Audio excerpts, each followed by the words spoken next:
Everyone, কেমন আছো সবাই? আশা করছি সবাই ভালো আছে। আমি খুব ভালো আছি। চলে এলাম আবার একটা নতুন ব্লগ নিয়ে। রেডি সেডি হয়ে বেরিয়ে পড়েছি। এবার যাবো মেলায়, ওই রক্ষাকালী পুজোর মেলাটাই। অনেকেই গেছিলে, যারা যারা গেছিলে তারা তারা প্লিজ কমেন্টে জানাও। তো এই যে মেলায় এসে গেছি, এবার আমরা যাব ভেতর দিকটায়। আর এই ড্রেসটা পরে আমাকে কেমন লাগছিল জানিও।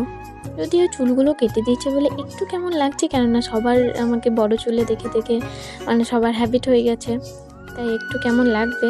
তাও কেমন লাগছে জানিও। ড্রেসটা দিয়েছিল আমার পিসিমণি, আমাকে ছোট থেকে অনেক ভালোবাসে জানো তো আমার ছোট পিসি। আমার একটা পিসি আছে, বড় পিসি, তো দেখানো হয়নি, দেখাবো একদিন কোনো একটা ব্লগে যদি যাই। তো এই দেখো মন্দিরের ভেতরে চলে এসেছি আমরা। এবার জুতো খুলে ভেতরে ঢুকবো। এই যে সবাই ডন্ডি দিচ্ছিল।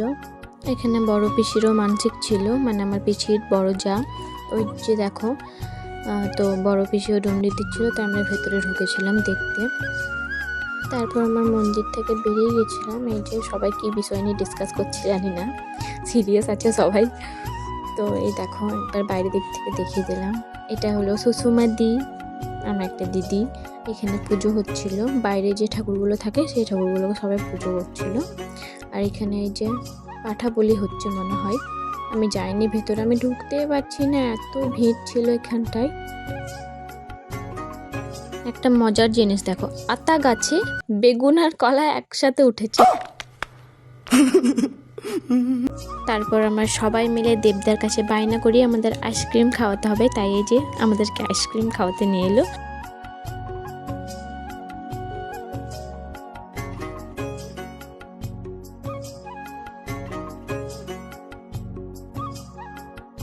এই যে এই হচ্ছে আমাদের দেবদা, দেখো বাচ্চাদের মতো এখনো খেলনা নিয়ে খেলছে। এই যে আমার গুবলু ভাইজি, আমাকে কখনো একা ছাড়ে না, ও মেলাতে যেয়ে থেকে আমার হাত একবারও ছাড়েনি। তারপর এখানে আমরা ঢুকেছিলাম কিছু কেনাকাটা করার জন্য, আর কিছু ভালো লাগলো না মেলাতে, আমার সেরকম কিছু একটা ভালো লাগে না।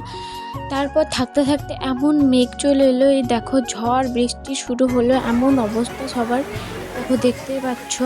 মানে কি বলবো, এত ভয় লাগছিল আমার, না খুব ভয় লাগে মেঘ ডাকলে, বিদ্যুৎ চমকানো বিষয়টা আমার খুব ভয় লাগে। এমনি বৃষ্টি হচ্ছে হোক, বৃষ্টি জিনিসটা ভালো লাগে। এত এত হাজার হাজার মানুষ মেলায়, এত ভয় লাগছিল, বাচ্চাগুলো এত কান্নাকাটি করছিল এখানে। মানে আমার তো ভয় লাগছে বড় হয়ে, তাহলে বাচ্চাগুলো কত ভয় লাগবে। আর এত আগুন, এখানটায় খিচুড়ি হচ্ছিল, ওইখানে সবাই ঢুকে গেছে।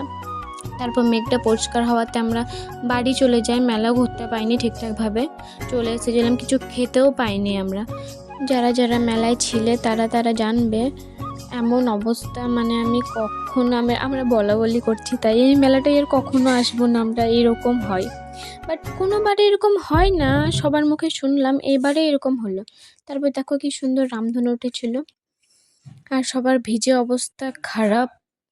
তো চলো ভিডিওটা আজকের মতো এখানে, বাই।